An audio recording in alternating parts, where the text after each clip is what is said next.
ಇವತ್ತಿನ ಪಾಲಕ ಪೋಷಕರ ಶಾಲಾ ಸಭೆಗೆ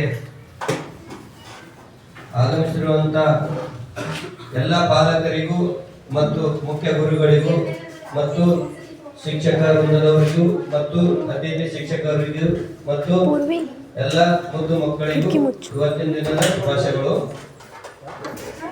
ಮುಖ್ಯವಾಗಿ ಈ ಶಾಲಾ ಸಭೆ ಯಾಕೆ ಹಮ್ಮಿಕೊಳ್ಬೇಕು ಅಂತಕ್ಕಂಥದ್ರೆ, ಈ ಶಾಲೆ ಸಭೆಗೆ ಹೆಚ್ಚಿನ ಸಂಖ್ಯೆಯಲ್ಲಿ ಪಾಲಕರು ಪೋಷಕರು ಭಾಗವಹಿಸಿ ತಮ್ಮ ಶಾಲೆಯಲ್ಲಿ ಇರ್ತಕ್ಕಂಥ ಕುಂದುಕೊರತೆಗಳನ್ನು ಅವರು ಗಮನಿಸಿ ಆಲಿಸಿ ಮತ್ತು ಈ ಗ್ರಾಮ ಪಂಚಾಯತ್ ವ್ಯಾಪ್ತಿಯಲ್ಲಿ ಬರ್ತಕ್ಕಂಥ ಸದಸ್ಯರು ಮತ್ತು ಅಧಿಕಾರಿಗಳಿಗೆ ಇಲ್ಲಿನ ಕುಂದುಕೊರತೆಗಳನ್ನು ತಿಳಿಸ್ತಕ್ಕಂಥ ವ್ಯವಸ್ಥೆ ಆಗ್ಬೇಕನ್ನೋ ಒಂದು ನಿಟ್ಟಿನಲ್ಲಿ ಒಂದು ಈ ಶಾಲಾ ಸಭೆಯನ್ನು ಸರ್ಕಾರ ಒಂದು ಆಯೋಜಿಸಲಿಕ್ಕೆ ಅವಕಾಶ ನೀಡಿರ್ತಾರೆ.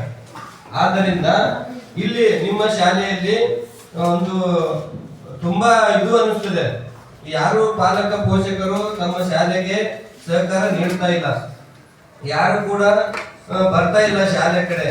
ತಮ್ಮ ಮಕ್ಕಳ ಬಗ್ಗೆ ತಮ್ಗೆ ಒಂದು ಕಾಳಜಿ ಇಲ್ಲ ಅಂತ ಅನಿಸ್ತದೆ. ನಾವು ಸುಮಾರು ಇವತ್ತು 3ನೇ ದಿನ ನಿಮ್ ಶಾಲೆಯಲ್ಲಿ ವಿಸಿಟ್ ಮಾಡ್ತೇವೆ. ಇದಕ್ಕಿಂತ ಮುಂಚೆ 2 ಸಲನೂ ನಾನು ವಿಸಿಟ್ ಮಾಡಿದ್ದೀನಿ. ಬಟ್ ಯಾರ ಹತ್ರ ನಾನು ಕೇಳಿದ್ರು ಗಮನಿಸಿದ್ರು ಕೂಡ ಅದೇ ಬರ್ತಾ ಇದೆ, ಯಾರು ಪಾಲಕರು ಸಹಕಾರ ನೀಡ್ತಾ ಇಲ್ಲ ಅಂತಕ್ಕಂಥದ್ದು. ನಮ್ಮ ಗ್ರಾಮ ಸಂಪನ್ಮೂಲ ವ್ಯಕ್ತಿಗಳು ಪಾಲಕರ ಒಂದು 5 ಮನೆಗೂ ಕೂಡ ವಿಸಿಟ್ ಮಾಡಿದ್ದಾರೆ. ಅವರು ಕೂಡ ಕಳಿಸ್ತೀವಿ ಸರ್, ರೆಗ್ಯುಲರ್ ಕಳಿಸ್ತೀವಿ, ಹೇಳ್ತೀವಿ, ಬರ್ತೀವಿ ಅಂತ ಹೇಳ್ತಾರೆ ಅಷ್ಟೇ ಬಾಯಿ ಮಾತ್ರ. ಮತ್ತು ಅವರು ದಿನನಿತ್ಯ ಕಾರ್ಯ ಚಟುವಟಿಕೆಯಲ್ಲಿ ಹೋಗ್ಬಿಡ್ತಾರೆ ಅಂತಕ್ಕಂಥದ್ದು ಒಂದು ನಾವು ಕಂಡುಕೊಂಡಿರೋ ಪ್ರಕಾರ. ಈ ರೀತಿ ಆಗಿದ್ರೆ ಒಂದು ದಾಖಲಾತಿ ಕಡಿಮೆ ಆಗ್ತಾ ಹೋಗುತ್ತೆ ನಮ್ಮ ಸರ್ಕಾರಿ ಶಾಲೆಗಳಲ್ಲಿ. ಯಾಕೆ ಕಡಿಮೆ ಆಗ್ತದೆ ದಾಖಲಾತಿ ಅಂತ ಕೇಳಿದ್ರೆ, ಒಂದು ಜನರು ತಲೆಯಲ್ಲಿ ಚೆನ್ನಾಗಿ ಪ್ರೈವೇಟ್ ಶಾಲೆಯಲ್ಲಿ ಕಲಿಸ್ತಾರೆ, ಗೌರ್ಮೆಂಟ್ ಶಾಲೆಯಲ್ಲಿ ಕಲಿಸಲ್ಲ ಅನ್ನೋದು. ಆಮೇಲೆ ಬರ್ತಾ ಅವ್ರ ತಲೆಯಲ್ಲಿ ವಿಚಾರಗಳು ಹುಡ್ತಾ ಇರ್ತವೆ. ಹೆಂಗ್ ದುಡ್ಡು ಅವ್ರ ಹತ್ರ ಇರುತ್ತೆ ಹಂಗೆಲ್ಲ ವಿಚಾರಗಳು ಮುಂದಿದ್ದೆಲ್ಲ ವಿಚಾರ ಮಾಡ್ಕೋತಾ ಇಲ್ಲಿದು ನಮ್ಮ ಸರ್ಕಾರಿ ಶಾಲೆಯಲ್ಲಿ ದಾಖಲಾತಿ ಕುಂಠಿತ ಆಗ್ತಾವ. ಹಂಗ ಆಗ್ಬಾರ್ದು. ಈ ಶಾಲೆ ಸಮಸ್ಯೆಗಳ ಬಗ್ಗೆ ಪಾಲಕರಿಗೆ ತಿಳಿಸ್ಬೇಕು ಅನ್ನೋದು ಉದ್ದೇಶದಿಂದ ಶಾಲಾ ಪಾಲಕರ ಪೋಷಕರ ಸಭೆ ಮಾಡ್ಬೇಕಂತ ಸರ್ಕಾರ ನಮ್ಗೆ ಆದೇಶ ನೀಡಿದೆ. ಆದ್ರೂ ಕೂಡ ಇಲ್ಲಿ ಈ ತರ ವ್ಯವಸ್ಥೆ ಇದೆ. ಆದ್ದರಿಂದ ಮುಂದಿನ ದಿನಗಳಲ್ಲಿ ಒಂದು ಮುಖ್ಯ ಗುರುಗಳಾಗಿರ್ಬೋದು, ಶಿಕ್ಷಕರಾಗಿರ್ಬೋದು, ಬಟ್ ಮುಚ್ಚಿ ಒಂದು ರಚನೆ ಮಾಡಲಿಕ್ಕೆ ಪ್ರಯತ್ನ ಮಾಡಿ ಅವರ ಮುಖಾಂತರ ಕಮಿಟಿ ಮುಖಾಂತರ ಒಂದು ಪಾಲಕರಿಗೆ ಒಂದು ಶಾಲೆ ಕಡೆ ಗಮನ ಹರಿಸಲಿಕ್ಕೆ ಒಂದು ಪ್ರಯತ್ನ ಮಾಡ್ಬೇಕು ಅಂತಕ್ಕಂಥ ನನ್ನ ಸಲಹೆ. ಮತ್ತೆ ಅದ್ರ ಜೊತೆಗೆ ಮಕ್ಕಳ ಕಡೆಯಿಂದ ನೀವು ಕೂಡ, ನೀವೇನು ಮಕ್ಕಳು ಇದ್ದೀರಲ್ಲ, ನಿಮ್ದು ಇದ್ರಲ್ಲಿ ಒಂದು ಪಾತ್ರ ಇರುತ್ತೆ, ನಿಮ್ದು ಒಂದು ಜವಾಬ್ದಾರಿ ಇರುತ್ತೆ. ನೀವು ಗುಣಮಟ್ಟದ ಒಂದು ಶಿಕ್ಷಣ ಕಲಿಯೋದ್ರ ಜೊತೆಗೇನೆ ನಿಮ್ಮ ಪಾಲಕರಿಗೆ ಶಾಲೆ ಕಡೆ ತರ್ಲಿಕ್ಕೆ ಪ್ರಯತ್ನ ಮಾಡ್ಬೇಕು. ನೀವು ಕೂಡ ಇಲ್ಲಿ ಶಾಲೆಯಲ್ಲಿ ಇರ್ತಕ್ಕಂಥದ್ದು ಯಾವ್ದಾದ್ರು ವಿಷಯಗಳು ನಿಮ್ಮ ಪಾಲಕರ ಹತ್ರ ಹಂಚ್ಕೊಳ್ಬೇಕು. ನೀವು ಕೂಡ ಅಂದಾಗ ಮಾತ್ರ ಶಿಕ್ಷಕರು ಮಕ್ಕಳು ನೀವು ಪ್ರಯತ್ನ ಮಾಡಿದ್ರೆ ಒಂದು 50% ಆದ್ರೂ ಒಂದು ಪಾಲಕರು ಶಾಲೆ ಕಡೆ ಒಂದು ಗಮನ ಹರಿಸಿ ಬರ್ಲಿಕ್ಕೆ ಪ್ರಯತ್ನ ಮಾಡ್ತಾರೆ ಅಂತ ನನ್ನ ಒಂದು ಅಭಿಪ್ರಾಯ. ನಾವು ಬರಲ್ಲ, ಪಾಲಕರು ಬರಲ್ಲ ಅನ್ಕೋತ ಹಿಂಗೆ ಹೋದ್ರೆ ಇನ್ನು ಎಷ್ಟು ವರ್ಷ ಆದ್ರೂ ಕೂಡ ಇದೇ ವ್ಯವಸ್ಥೆಯಲ್ಲಿ ಇರ್ತೀವಿ. ಇದೇ ವ್ಯವಸ್ಥೆಯಲ್ಲಿ ಇದ್ವಿ ಅಂತಂದ್ರೆ ಹಿಂಗೆ ದಾಖಲಾತಿ ಕುಂಠಿತ ಆಗಿ ಆಮೇಲೆ ಈಗ ಇರ್ತಕ್ಕಂಥ ಎಲ್ಲ ಶಿಕ್ಷಕರು ಬೇರೆ ಕಡೆ ವರ್ಗಾವಣೆ ಆಗ್ತಾರೆ.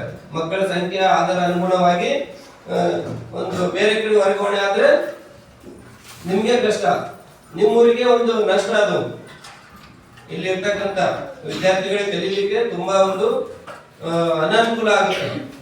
ಎಲ್ಲ ತರಗತಿವಾರು ಶಿಕ್ಷಕರು ಇರೋದಿಲ್ಲ. ಈ ಬೇರೆ ಕಡೆ ಸ್ಕೂಲ್ ನೋಡಿದ್ರೆ, ಇಲ್ಲಿ ನೋಡಿದ್ರೆ ಅಲ್ಲಿ ತುಂಬಾ ದಾಖಲಾತಿ ಕುಂಠಿತ ಆಗಿದೆ. 1ರಿಂದ 5ನೇ ತರಗತಿ ತನಕ ಶಾಲೆ ಇದೆ. ಅಲ್ಲಿ ಎಷ್ಟು ಜನ ಮಕ್ಕಳು ಇದ್ದಾರೆ ಅಂದ್ರೆ 7 ಜನ ಮಕ್ಕಳು ಅಡ್ಮಿಷನ್ ಇದ್ದಾರೆ. 1ರಿಂದ 5ನೇ ತರಗತಿ ಅದ, ಬರೇ 7 ಜನ ದಾಖಲಾತಿ ಇದೆ. ಅಲ್ಲಿ ಎಷ್ಟು ಜನ ಶಿಕ್ಷಕರು ಇರ್ಬೇಕು? ಸಬ್ಜೆಕ್ಟ್ ಎಷ್ಟು ಇರ್ತವೆ? ತರಗತಿವಾರು ಯಾವ ತರ ಪಾಠ ಮಾಡ್ಬೇಕು ಅವರು? ಈ ತರ ಎಲ್ಲ ಕುಂಠಿತ ಆಗುತ್ತೆ.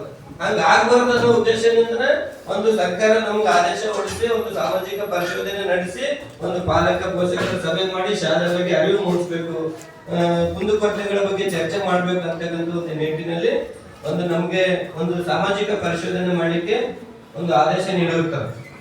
ಆದ್ರೂ ಕೂಡ ಇಲ್ಲಿ ನಿಮ್ ಶಾಲೆಯಲ್ಲಿ ಇಂಥ ಪರಿಸ್ಥಿತಿ ಇದೆ. ಇದರ ಜೊತೆಗೇನೆ ನೀವು ಪಾಲಕರು ಶಾಲೆ ಕಡೆ ತರಲಿಕ್ಕೆ ನೀವು ಏನ್ ಪ್ರಯತ್ನ ಮಾಡ್ತೀರ ಅಂದ್ರೆ, ಮಕ್ಕಳು ಬಹಳ ಬೇಕು.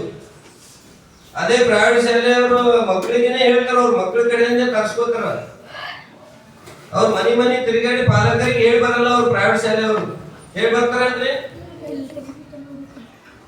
ಹೆಂಗ್ ಬರ್ತಾರೆ ಪಾಲಕರು ಹೇಳಿ ಬಂದಿಲ್ಲ ಅಂದ್ರೆ? ಆತರ ನಾವು ಭೀ ಕೂಡ ನಮ್ಮ ಸರ್ಕಾರಿ ಶಾಲೆಯಲ್ಲಿ ಕೂಡ ನಾವು ಶಿಕ್ಷಕರು ಮಕ್ಕಳು ಕೂಡ ನಾವು ಎಲ್ಲರೂ ಸೇರಿ ಕೈ ಜೋಡಿಸಿ ಒಂದು ಪಾಲಕರಿಗೆ ಶಾಲೆ ಕಡೆ ಗಮನ ಹರಿಸಲಿಕ್ಕೆ, ಮತ್ತೆ ಅಧಿಕಾರಿಗಳು ನಿಮ್ಮ ಪಂಚಾಯತಿ ಸದಸ್ಯರು ಎಲ್ಲ ಇರ್ತಾರಲ್ಲ, ಅವರೆಲ್ಲ ಗಮನ ಹರಿಸಿ ಇಲ್ಲಿ ಇರೋರ್ಗ ಒಂದು ಕುಂದುಕೊರತೆಗಳ ಬಗ್ಗೆ ಆಲಿಸಿ ಏನು ನಮ್ಮ ಶಾಲೆ ಕೊರತೆ ಇದೆ ಅದನ್ನು ಸರ್ಕಾರದ ಅನುದಾನ ತಾವು ತಗೊಂಡ್ ಬಂದ್ಬಿಟ್ಟು ಒಂದು ವ್ಯವಸ್ಥೆ ಮಾಡ್ಲಿಕ್ಕೆ ಒಂದು ಅನುಕೂಲ ಇರ್ತದೆ. ಆ ತರ ಒಂದು ವ್ಯವಸ್ಥೆಯಲ್ಲಿ ಮಾಡಿಕೊಂಡು ಮುಂದಿನ ದಿನಗಳಲ್ಲಿ ಒಂದು ಸರಿಯಾದ ರೀತಿಯಲ್ಲಿ ಮಾಡ್ಕೊಂಡು ಹೋಗ್ಲಿಕ್ಕೆ ಒಂದು ಪ್ರಯತ್ನ ಮಾಡ್ತಾರ ಅಂತ ಹೇಳಿ ಹೇಳ್ತೀನಿ. ಮತ್ ಮಕ್ಕಳು ಕೂಡ ಯಾವ ಶಿಕ್ಷಕರು ಪಾಠ ಚೆನ್ನಾಗಿ ಮಾಡ್ತಾರೆ, ಇವತ್ತು ಎಷ್ಟು ಕ್ಲಾಸ್ ನಡೆದಿವೆ, ಎಷ್ಟು ಕ್ಲಾಸ್ ನಡೆದಿಲ್ಲ ಅಂತಕ್ಕಂಥದ್ದು ನೀವು ಪಾಲಕರಿಗೆ ಹೇಳ್ಬೇಕು. ಅಥವಾ ನಿಮ್ಗೆ ಏನ್ ತಿಳಿದಿಲ್ಲ ನೀವೇ ಕೇಳ್ಬೇಕು. ಎಷ್ಟು ಕ್ಲಾಸ್ ನಡೆದಿದ್ದಾವೆ ಮುಖ್ಯ ಗುರುಗಳ ಹತ್ರನು ಚರ್ಚೆ ಮಾಡ್ಬೇಕು. ನೀವು ಇವತ್ತು ಯಾವ ಕ್ಲಾಸ್ ನಡೆದಿಲ್ಲ, ಏನಿಲ್ಲ, ಏನ್ ಮಾಡ್ಬೇಕಿತ್ತು. ನೀವು ನಿಮ್ ಭವಿಷ್ಯ ನಿಮ್ ಕೈದಾಗೆ ಅದ. ನಿಮ್ ಪಾಲಕರು ಬರಲ್ಲ ಅಂತಂದ್ರೆ ನೀವು ಓದೋದ್ ಬಿಡಲ್ಲ, ಓದ್ಲೇಬೇಕಲ್ಲ. ದಿನನಿತ್ಯ ಶಾಲೆ ಬರ್ಲೇಬೇಕು. ನೀವು ಪಾಲಕರು ಶಾಲೆ ಬರಲ್ಲ ಮಾಡಲ್ಲ ಅಂದ್ರೆ ನೀವು ಬಿ ಓದೋದ್ ಬಿಡ್ತೀರಿ, ಓದ್ಲೇಬೇಕು. ಹಾಗಾಗಿ ನೀವು ಕೂಡ ಪಾಲಕರಿಗೆ ಹೇಳ್ಬೇಕು. ಮನೆಯಲ್ಲಿ ಹೇಳ್ತೀರಲ್ಲ, ಏನ್ ಹೇಳ್ತೀರಿ? ಇವತ್ತು ಎಷ್ಟು ಕ್ಲಾಸ್ ನಡೆದವ, ಎಷ್ಟು ಹೋಮ್ವರ್ಕ್ ಕೊಟ್ಟಿದ್ದಾರೆ ಎಲ್ಲ ಹೇಳ್ಬೇಕು. ಚರ್ಚೆ ಮಾಡ್ಬೇಕು ನಿಮ್ ಪಾಲಕರ ಜೊತೆ.